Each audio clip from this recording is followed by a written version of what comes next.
সুপ্রভাত বন্ধুরা, আজ হলো 13 ডিসেম্বর 26 অগ্রহায়ণ শনিবার। আজকের সকালের বিশেষ বিশেষ খবরগুলি হলো: এসআইআর মিটতে না মিটতে শুরু হচ্ছে জনগণনা। জনগণনা 2027-এর জন্য অর্থ অনুমোদন কেন্দ্রীয় মন্ত্রিসভার। বিরাট বাজেট মঞ্জুর কেন্দ্রের। রাজ্যের সকল অরুণোদয় মহিলাদের মোবাইল ফোন দেওয়ার কথা চিন্তা করেছে হিমন্ত সরকার। আগামী 1 জানুয়ারি থেকে অরুণোদয় মহিলাদের দেওয়া হতে পারে মোবাইল ফোন। চিন্তা ভাবনা হিমন্ত বিশ্ব শর্মা সরকারের। খসড়া ভোটার তালিকায় নাম না উঠলে ডাক পড়বে শুনানিতে, ঘোষণা নির্বাচন কমিশনের। শিলচর তারাপুরে 3 দিন চলল বুলডোজার।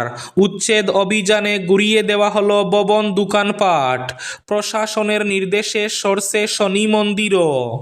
5 মাসেই অচল বদরপুর গেমন সেতু। নিম্নমানের সংস্কার না বিলেন ওভারলোড। আবার শুরু হলো সংস্কার। কর্ণমধু দক্ষিণ গ্রামে এক গৃহবধূর রহস্য মৃত্যুতে তীব্র চাঞ্চল্য এলাকায়। লাতু মডেল এইচএসএ ল্যাবরেটরির শিলান্যাস করলেন বিধায়ক কমলাক্ষ দে পুরকায়স্থ। টেট পাশ করেও চাকরি নেই, বিবেচনা করতে সরকারকে আহ্বান প্রত্যাশীদের। বাতাসের গুণমান মাপতে নতুন নিয়ম আনছে মোদি সরকার। পুকুরে আগুন, আতঙ্ক শিলচরে। 2 দিন আগে ডিজেল ট্যাঙ্কার দুর্ঘটনার জেরে তীব্র চাঞ্চল্য। নিজের সদ্যজাত শিশুকে পুড়িয়ে খুন করল মা। এক চাঞ্চল্যকর শিহরণকারী ঘটনা। আমাদের মিয়া নয় মিয়া সাহেব বললেন প্রাক্তন উপাধ্যক্ষ আমিনুল হক লস্কর। মনরেগা প্রকল্পের নাম বদলালো কেন্দ্র। বদলে গেল 100 দিনের কাজের নাম, বাড়ল মজুরি ও কাজের দিন। সিদ্ধান্ত কেন্দ্রের। এবং থাকবে আজকের বরাক উপত্যকার 3 জেলার আবহাওয়ার খবর। তাহলে বিস্তারিত খবরে যাওয়ার আগে অবশ্যই ভিডিওটিতে একটি লাইক করে চ্যানেলটি সাবস্ক্রাইব করে পাশের বেল আইকনটি বাজিয়ে রাখবেন এবং ফেসবুক পেজটি ফলো করে ভিডিওটি অবশ্যই শেয়ার করবেন যাতে সঠিক তথ্যগুলো সবার কাছে পৌঁছাতে পারে। এবার শুনুন আজকের খবরগুলির বিস্তারিত। প্রথম খবর, এসআইআর মিটতে না মিটতে শুরু হচ্ছে জনগণনা। 2027-এর জনগণনার জন্য অর্থ অনুমোদন কেন্দ্রীয় মন্ত্রিসভার। বিরাট বাজেট মঞ্জুর কেন্দ্রের।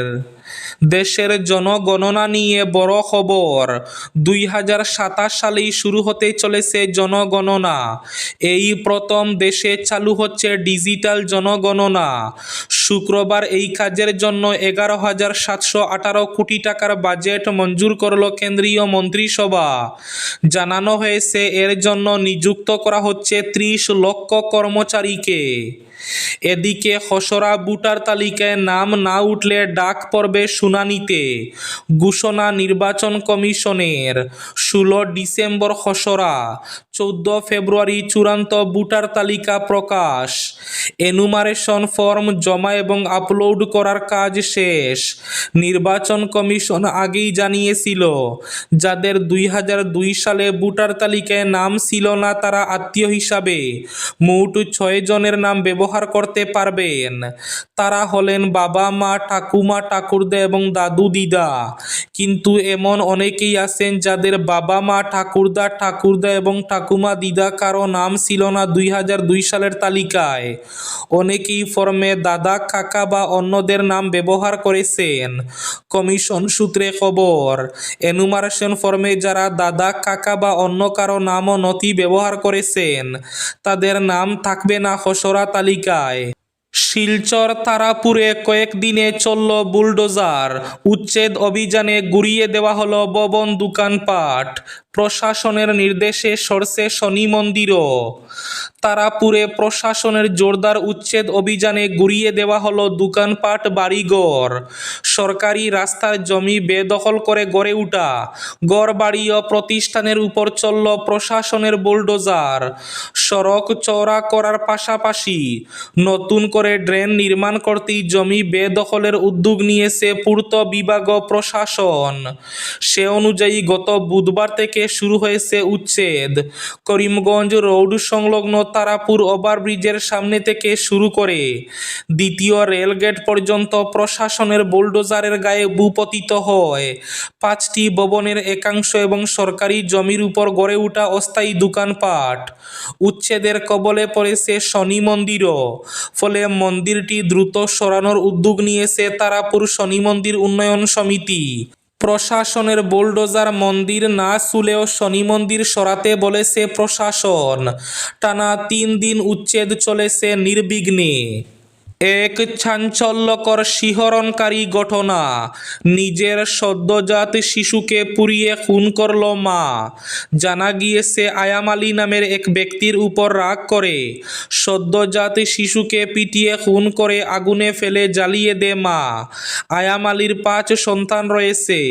সবচেয়ে ছোট সন্তানের বয়স 1 এবং বড় সন্তানের বয়স 13।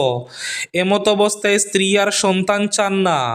সদ্যজাত শিশুটির জন্ম হয় বাথরুমে শুক্রবার শেষ রাতে। জন্ম হওয়ার পর স্বামীর অনুপস্থিতিতে স্ত্রী স্বয়ং তার শিশু সন্তানকে নৃশংসভাবে খুন করে বাড়ির পাশে জঙ্গলে ফেলে দেয়।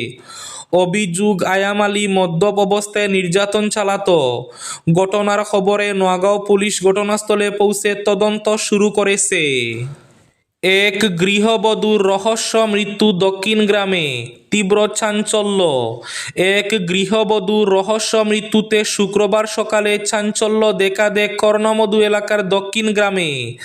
জানা গেছে, জনৈক গৌতম রায়ের সঙ্গে হিন্দু রীতি অনুযায়ী কয়েক বছর আগে জবাইনপুরের পূজা রায়ের বিয়ে হয়। সুন্দরভাবে তাদের সংসার জীবন চললেও মাঝে মধ্যে নাকি দাম্পত্য কলহ হতো, তবে এই কলহ কখনো বড় আকার নেয়নি। কিন্তু শুক্রবার ভোরে অপ্রত্যাশিতভাবে হঠাৎ পূজার মৃতদেহ উদ্ধারের ঘটনায় এলাকায় চাঞ্চল্যের সৃষ্টি হয়। পরিবারের সদস্যদের দাবি, এদিন ভোরে পূজার দেহ দেখতে পেয়ে খবর পাঠান জবাইনপুরের তার বাবার বাড়িতে। যদিও তারা পূজার এই মৃত্যুকে নিছক এক ঘটনা হিসাবে মানতে অস্বীকার করেন। তাদের অভিযোগ, এটি একটি পরিকল্পিত খুনের ঘটনা। পাপ্পু জানান, সিলিং ফ্যানের একটির পাখায় সারি পেঁচানো থাকলেও পূজার দেহ বিছানায় শায়িত অবস্থায় ছিল। তার দাবি, একজন মহিলা সিলিং ফ্যানে ঝুললে পাকা ভেঙে পড়ার কথা বা সেটি বাঁকা হয়ে যেত, কিন্তু এরকম কিছুই হয়নি। ফলে ঘটনার তদন্ত চেয়ে লঙ্গাই পুলিশ ফাঁড়িতে অভিযোগ জানানো হয়। এই অভিযোগের ভিত্তিতে পুলিশ তদন্তে নেমে মৃতদেহ উদ্ধার করে ময়না তদন্তের জন্য সিভিল হাসপাতালে পাঠানো হয়। টেট পাশ করেও চাকরি নেই, বিবেচনা করতে সরকারকে আহ্বান প্রত্যাশীদের। অসম সরকার ধারাবাহিকভাবে শিক্ষক নিযুক্তি প্রক্রিয়া অব্যাহত রাখলেও 2019 এবং 2021 সালে টেট উত্তীর্ণ প্রার্থীদের চাকরির কথা বিবেচনা করতে আহ্বান জানালেন প্রত্যাশীরা। তাদের কথায়, অনেক কষ্ট করে তারা টেট পাশ করেছেন, কিন্তু সরকার চাকরি দিচ্ছে টেটের নতুন নিয়মে পাশ করা উত্তীর্ণদের। ফলে বিষয়টি বিবেচনা করতে মুখ্যমন্ত্রী সহ শিক্ষামন্ত্রীর প্রতি আহ্বান জানিয়েছেন তারা। পুকুরে আগুন, আতঙ্ক শিলচরে। এক অদ্ভুত উদ্বেগজনক ঘটনায় চাঞ্চল্য ছড়িয়েছে শিলচরে। গত 2 দিন আগে ডিজেল ট্যাঙ্কার উল্টে যাওয়ার ঘটনায় দূষিত হওয়া একটি পুকুরে শুক্রবার বিকেলেই দাউ দাউ করে আগুন জ্বলতে দেখা গেল। স্থানীয়দের মধ্যে এই ঘটনায় সৃষ্টি হয়েছে তীব্র আতঙ্ক। ডিজেল ট্যাঙ্কার দুর্ঘটনা গত বুধবার সকালে 306 নম্বর শিলচর আইজল জাতীয় সড়কের কাজীডহরে একটি ডিজেল বোঝাই ট্যাঙ্কার দুর্ঘটনার কবলে পড়ে। জানা গিয়েছে, নবনির্মিত সড়কের পাশে থেকে মাটি ধসে যাওয়ায় ট্যাঙ্কারটি নিয়ন্ত্রণ হারিয়ে পাল্টি খায়। এই দুর্ঘটনার ফলে ট্যাঙ্কার থেকে বিপুল পরিমাণে ডিজেল পার্শ্ববর্তী একটি পুকুরে ছড়িয়ে পড়ে। যদিও দ্রুততার সঙ্গে ট্যাঙ্কারটিকে উদ্ধার করা হয়, কিন্তু পুকুরের জলে ডিজেল মিশে যাওয়ায় পরিবেশ দূষণের আশঙ্কা তৈরি হয়। পুকুর পাড়ে অগ্নিকাণ্ডে জনমনে উদ্বেগ সৃষ্টি হয়েছে। মনরেগা স্কিমের নাম বদলালো কেন্দ্র, বদলে গেল 100 দিনের কাজের নাম, বাড়ল মজুরি ও কাজের দিন। দেশের বৃহত্তম গ্রামীণ কর্মসংস্থান প্রকল্পে বড়সড় রদবদল আনল কেন্দ্রীয় সরকার। মহাত্মা গান্ধী গ্রামীণ জাতীয় কর্মসংস্থান গ্যারান্টি অ্যাক্টের নাম পরিবর্তনের সিদ্ধান্তে সিলমোহর দিল কেন্দ্র। সূত্রের খবর অনুযায়ী ভারতের এই ফ্ল্যাগশিপ প্রকল্পের নতুন নাম হতে চলেছে পূজ্য বাপু গ্রামীণ রোজগার গ্যারান্টি যোজনা। শুধু নাম পরিবর্তনই নয়, গ্রামীণ শ্রমিকদের জন্য আরও দুটি বড় সুখবর দিয়েছে সরকার। এবার থেকে বছরে 100 দিনের পরিবর্তে 125 দিনের কাজ পাবেন শ্রমিকরা। দৈনিক ন্যূনতম মজুরিও বাড়িয়ে 240 টাকা করা হয়েছে। বাতাসের গুণমান মাপতে নতুন নিয়ম আনছে মোদী সরকার। দিল্লির দূষণ পরিস্থিতি সামাল দিতে নানা উদ্যোগ চললেও স্থায়ী সমাধান এখনও অধরা। দীপাবলির পর থেকে গণধুয়ায় ডেকে থাকা রাজধানীতে পরিস্থিতি নিয়ন্ত্রণে আনতে ক্লাউড সিডিং করেও ফল মেলেনি। এর মধ্যেই বায়ুর গুণমান নির্ধারণে নতুন অবস্থান জানালো কেন্দ্র। উল্লেখ্য, সুইজারল্যান্ডের সংস্থা IQAir সম্প্রতি জানিয়েছিল যে ভারত 2024 সালে হুর বায়ু মান পূরণ করতে পারেনি। সেই রিপোর্টের পরই কেন্দ্রের এই প্রতিক্রিয়া এসেছে। সংসদে কেন্দ্র সরকার জানিয়েছে, বিশ্ব স্বাস্থ্য সংস্থার বায়ু মান নির্দেশিকা বাধ্যতামূলক নয়, এগুলি কেবল পরামর্শমূলক।